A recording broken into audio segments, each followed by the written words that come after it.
Hey guys, long time no video. I haven't sort of really had much to do on the channel, to be honest, lately. I've had the Smith F Invitational happening, but the round 2 game, I couldn't find a time against my opponent, so we just sort of 10-10 that one. So we've got another round now, and I'm doing a bit of a weird thing. I might touch on that when I actually get to that video, but basically we're trying to play a game of correspondence, Ninth Age, similar to sort of correspondence chess, where you sort of exchange moves over a longer period of time. My opponent was keen to try it, and I'm like, I don't care. So, yeah, we'll see how that goes. It'll be probably a weird experience and a bit of a weird video. But I've got something else that I've signed up for, which seems pretty interesting. Basically, in the Australian New Zealand scene, they've got a campaign going on, sort of a narrative campaign with a bit of a sort of a Settlers of Catan type map. So I signed up for that, and it looks kind of interesting.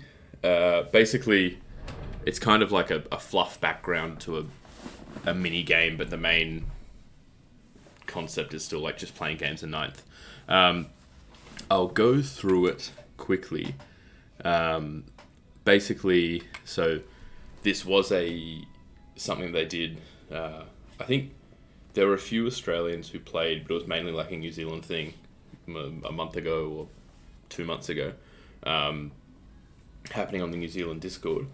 And evidently, a couple of the Aussie blokes who were playing in that liked it enough that they started their own one on the Aussie channel, but it's a mix of the Australian and New Zealand scene this time, probably more so than it was last time.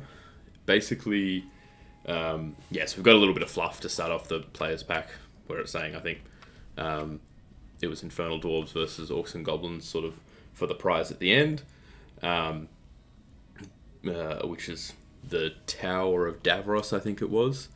Tower at the Island's core. And then they waged war, but now people are interested in Davros again, so armies are returning. Basically, none of that's important. Well, this is important. A fun campaign is more important than a win-at-all-cost approach. But this is all just sort of set-up type stuff. Pretty much, I'll go down to the map first, because that's what this is referring to. Basically, this is the campaign map.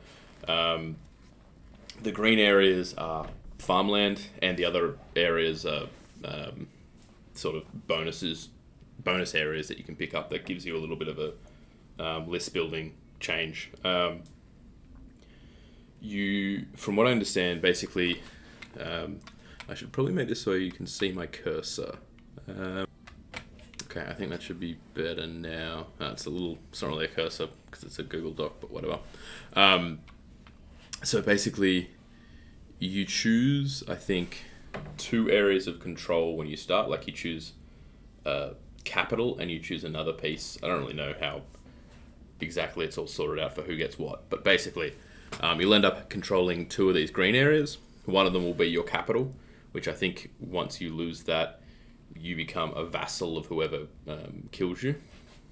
And basically from there, so if you are on these 2 tiles, you can sort of expand out where you're taking 1 tile at a time, and if someone else is trying to take it, you'll fight with them in a game of ninth. If it belongs to someone else, you'll fight with them in a game of ninth, or if someone tries to attack you, you might have to defend your space instead. It seems like the way it'll go, and I think part of this is sort of an interest of time of having 1 game for everyone per round. If you try and go in somewhere where you're attacking someone else's land and someone else tries to come in and attack your land, there will be times where you don't get to do your attack and you'll defend instead. Or there'll be times where the person who was attacking you won't get to do that attack because you're attacking instead, because it's all just sort of each person ideally getting 1 game per round, which is why you're sort of submitting, I think it's 3 choices of actions with a priority.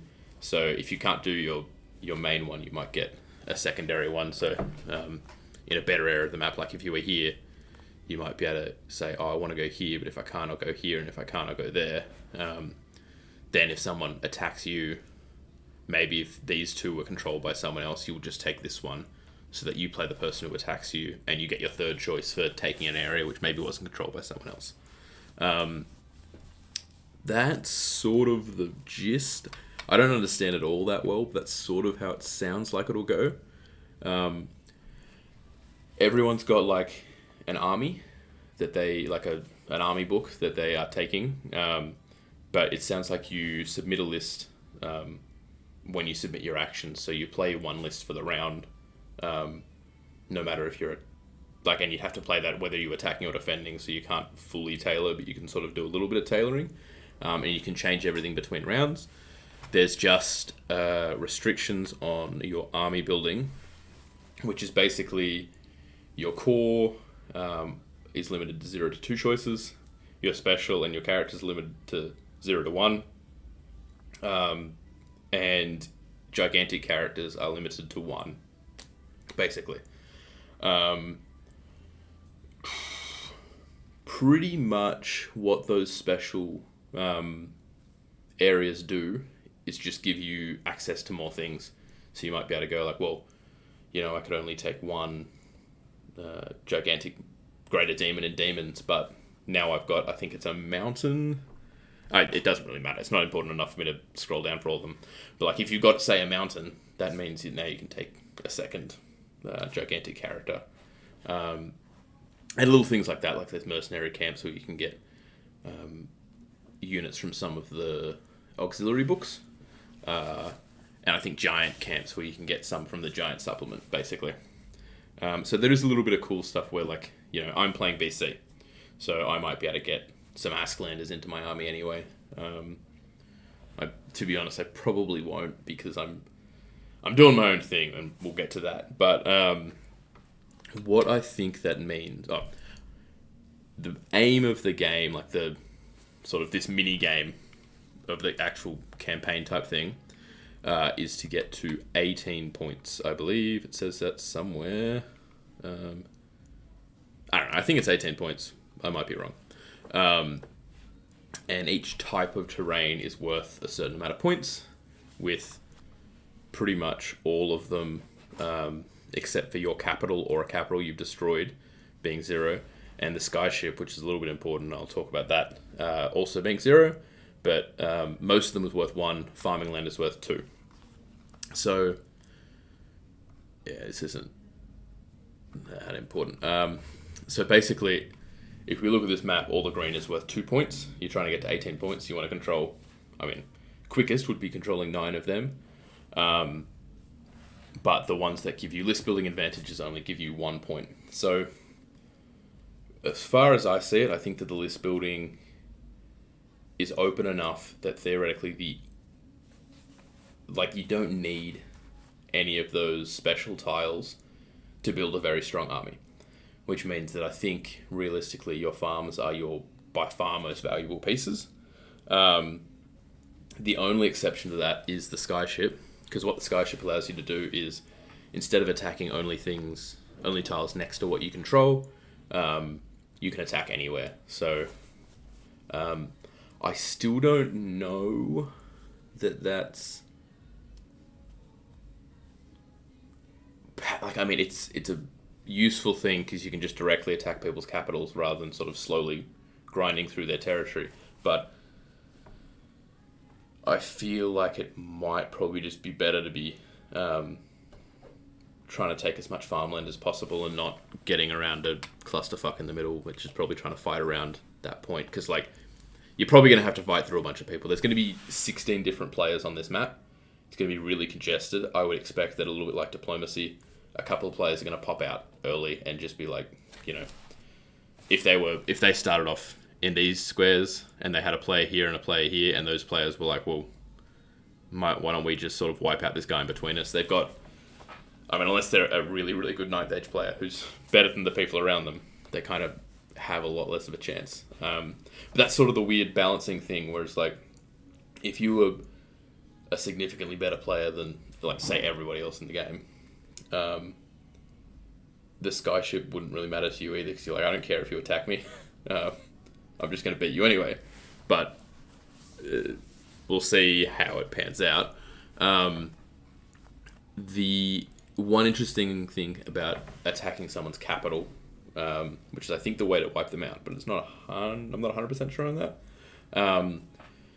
The other thing those special tiles do is, so initially, if I was attacking someone's capital, the opposing player would get to tailor against my list. They would have an unrestricted army, so rather than the sort of 0 to 2 and 0 to 1, they just do whatever they want. They can choose deployment, they can choose secondary, they can choose tableside, they can choose who deploys first, and they can choose who goes first. But, so that's a huge amount of advantage to be able to do, and like, between two equally matched players, I'd say that's insurmountable. Like, if you had all of those, and you have a army book that can be aggressive, if you can choose deployment, choose secondary, choose sides, choose who deploys first and choose who goes first, you can go like, cool, you have to deploy, I'm still going to take first turn, and by the end of first turn the game could quite easily be over, because you've just been able to... I guess some armies could probably make a decent enough defensive list that the game won't be over, but it'd be pretty tough. And there's like, because of the scoring on 9th, there's a few different things. Like, so you need to get a 15 plus to actually take control of a territory you're attacking. If you get a win or a draw, you'll make them lose control of it, but it doesn't gain you anything really, I don't think. It just means that they might have to use an action to try and take the territory back, which doesn't so much help you, because it seems like you've just... Like, the 10 to 14 is sort of just like you both lose, because your action does nothing and the defender loses control of their territory. So you need like a 15 plus. So maybe with... well, yeah, if you're defending... Anyway, they need a 15 plus when you've got all these advantages, which is basically, unless it's a huge skill offset, I think that it's almost impossible. But if you have one of those tiles, you can take away some of those advantages. So like if you have a siege workshop, the defender can no longer choose the secondary. And there's things for all of that, basically. Except, by the looks of it, yeah, I think everything other than the unrestricted army choices can be taken away by you controlling other pieces, which would, I think, be important, but you don't actually have to take people's capitals. Like, I think if you take their capital, you can actually use their army as well. So if I'm playing BC and I beat a guy who uses Highborn Elves, I think then I can choose each round if I want to play Highborn Elves or if I want to play BC. But I think still it's basically like the optimum strategy is going to be, I just want to take as much farmland as possible. I don't want to fuck with that attacking capitals and stuff. I need to defend my capital properly, and then I need to just take farmland and try and get 18 points. I don't know if any of this is right, by the way, because I haven't played anything really much similar to this game. I've played Settlers of Catan once. I've played Diplomacy a decent bit, which is probably similar-ish. I don't know, but I mean, this is different enough that these are all sort of like guesses at what might be the best thing to do in the game.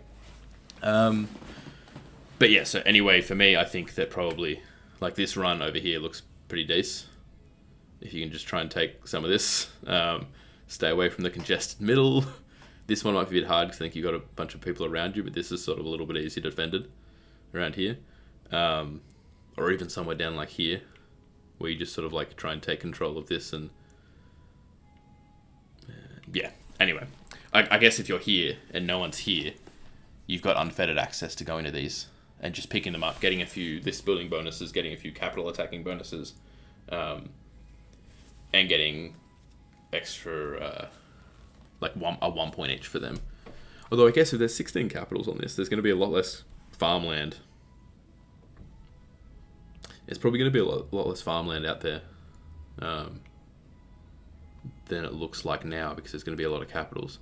I think you might get a bonus amount of points for doing some things. So actually, if you destroy a capital, it's worth 6 points. It's so hard that I think it's almost going to be not worth trying, but in situations where it looks like it could work, that'll be handy. And you can, if you control all of the one thing, you'd get double points for it, so it counts as 2 each, I guess. Though, I mean, a brief look says that things are too spread out for that to be much of a play. But anyway, yeah, we'll see how we go. Basically, I chose VC as my army because I'll take you over to the thread, because it's funny. I had this, like, sort of just looking at the VC book, and I think actually what started it was one of my mates sent a picture of a vampire count on a, like the GW Terrorgeist model, I think. So, like, often uses a Shrieking Horror for 9th. And sort of like saying, oh, like maybe I should take this bad boy. And I had a look at it and I was sort of like, that is terrible. That's a terrible decision.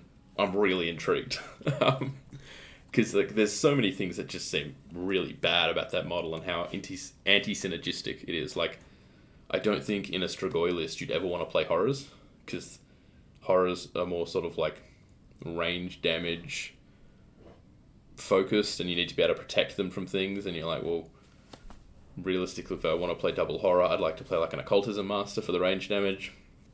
And it costs so many points and it's so vulnerable. So I started this thread basically saying, you know, sell me on this. I know all the reasons why we wouldn't take it, so why would you take it? And the first response was, because you're in a hurry to lose the game and it'll put your general in the middle of the table to try and charge something turn 2 only to die and have the game finish in about an hour, or because you're playing a grand battle and have a lot of points to spare.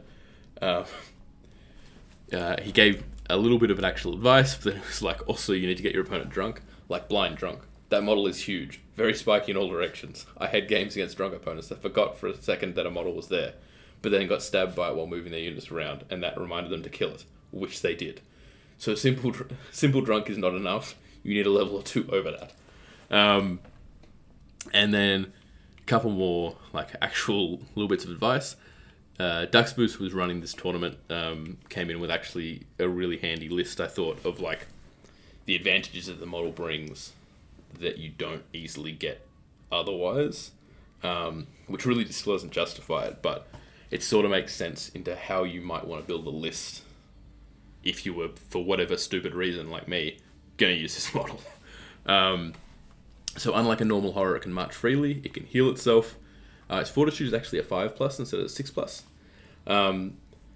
It's better in combat, so rather than just being really like a fly around, scream at people model, it can actually fight a bit. It costs less with death points. And the other thing, MR2 helps, and the other things isn't as great. The only other one was one of the best reasons to play a vampire count on Shrieking Horror is it's the only scenario where you will ever think to yourself, man, I really wish I was playing Von Sign and spent a bunch of points on Stormcaller. Of course, the gods are cruel, and this is the only model in the book that you can't take with Stormcaller, so you also then learn an important life lesson. Things never working out in the end. And then Dan came in with, quite frankly, I don't think an answer that was as funny as Vamps or Raisin. Oh, Raisin got 14 likes, so it's okay. So Dan's only beaten Vamps, but I think that's unjustified. But his is a bit long, so I'm not going to read all of it. But he said that he was qualified because he's a long time not a VC player, an infrequent VC opponent. And then was saying, basically, one of the reasons to take it is if your current girlfriend said, I'm not sure you could handle running something like a Shrieking Horror mount, so obviously you'd go like, nah, I can do it, babe. Or your ex-girlfriend says, I forbid you from running a Shrieking Horror mount, so you go like, alright, well, fuck you, I'm going to do it. And yeah, basically from this, and from the good advice that I got from Dux Boost, I was like, alright, I'm going to build a list. So what I've built is extremely stupid. I've got my big man, who one of the TOs asked me for a name, so I called him Festus the Short-Lived. A bit of a predictive nickname, really. He is a Strigoi count on a horror with Reaper's Harvest, Magical Heirloom, and Obsidian Rock. So basically, he's got a lot of things that do damage against discipline rather than res. I've also made him the general because in this situation, he has to be the general. He's my big boy. He's the center of my army. He's what it's all about. These boys are following him there, even though it's a bad decision. I would have taken probably 3 Necros just to sort of pump him with heals, but because of the 0 to 1 on characters, I had to get a little bit more creative, so I just went, what else is stupid? Probably taking Flying Horror Strigoi Vampire Courtier, and then for literally no reason, just making him a BSB, because I can, so I will. And then I chucked a Necromancer around who's on a horse, because sometimes, he might want to be fast, and it doesn't matter that much to me. A sensible choice, finally, is giving him a Binding Scroll, because that might help protect the vampire count. That's one of the things that the people in that thread were saying is needed. If you're going to run this model, you need to have a Binding Scroll. I then took a big block of skeletons. I mean, to be honest, I haven't actually submitted this list. Some things may still change for the first round, but big man's not going to change. Maybe his kid out will a little bit, but he's always going to exist. And everything else, I'm just sort of going like, look, I'm going to try it. If it's fun, I'm going to keep it. If it's not, I probably won't run it. But I don't want to sort of go too hard on my list, basically. I mean, it's never going to be all that hard because it's got the count on a horror, let's be honest. But I don't want to make it like... I'm not going to just go like, all right, how can I make this better? It's more like, well, I'm going to take interesting options. I'm going to try things out. If things I don't find fun, I'll take them out. But if I find things interesting to play, but maybe not powerful, I'll probably just keep them in because they're interesting to play. The Skelly Brick, I think, doesn't have the magic to make it good. But I didn't love my other core choices. Like a big block of Ghouls was just sort of a bit... Not so much that it's boring, but I wanted to try MSU Ghouls. So you'll see my next 2 units are just 2 units of 10. And then I've hit my 0 to 2 on core, so I'm like, well, I can't take a big brick anymore. I'll try the big brick of skeletons, because the small bricks, like the units of 20 or so, really didn't appeal to me all that much. Got some chaff, because like Direwolves with a champion can do some pretty interesting things with like, you charge and hold up a Scourge, or realistically, even if one of these if you chaff a big monster, you can or big character monster, or a cowboy or whatever, you can hold them there, basically guaranteed by declaring a challenge. Then you can sort of hope to surround a little bit with the rest of the army. I've got a unit of Barrow Knights who are sometimes a bunker for the Necro, but sometimes just scoring and a little bit of support. I've got 5 Phantom Hosts, which is not an option that, like, I've played BC a little bit before, but like they're not really an army that I play. I've never even considered these guys as anything, but 2-up ward against non-magical, when people are probably going to be spending a lot of points trying to magic off more valuable things like the Count, the Courtier, or the Vampire Spawn, might be useful, and we'll see how they go. Then I've got 6 Vampire Spawn, 3 Winged Reapers. I guess the Swift Death is really where I sort of go, I need something a bit decent in this army. I can't just take waves and waves of terrible stuff, so they're probably the strongest parts of this list. I mean, that's it. I think the Courtier BSB is handy. He's probably not worth 500 points, but I can see where he's going to be quite useful. And probably in some matchups, I do actually think that the count on horror will be good. I just don't think that there's ever going to be a matchup where he's going to be better than, say, 2 horrors. Or even just like a vampire occultism master on a dragon, say. But if he was like 700 points, maybe then he starts being a little bit more like, oh yeah, that's okay. So I think he will have some uses. It's just that he's not worth how expensive he is. And making him the general is stupid, because if he dies, it's like... I mean... everything there is pretty much done for with 1 crumble. So there's some stupid things here, but it'll be interesting to see what I can do with it. Particularly because I'm not a vampire player, so I think I'll just learn a bit about like VC and how it plays and all that, just by doing this, even though it's a stupid list. The other thing that I actually learned after I wrote this is that if I chuck the Courtier in the Ghouls, he can actually Vanguard with them. So I'd have to put him in the Vanguard Ghouls, obviously, but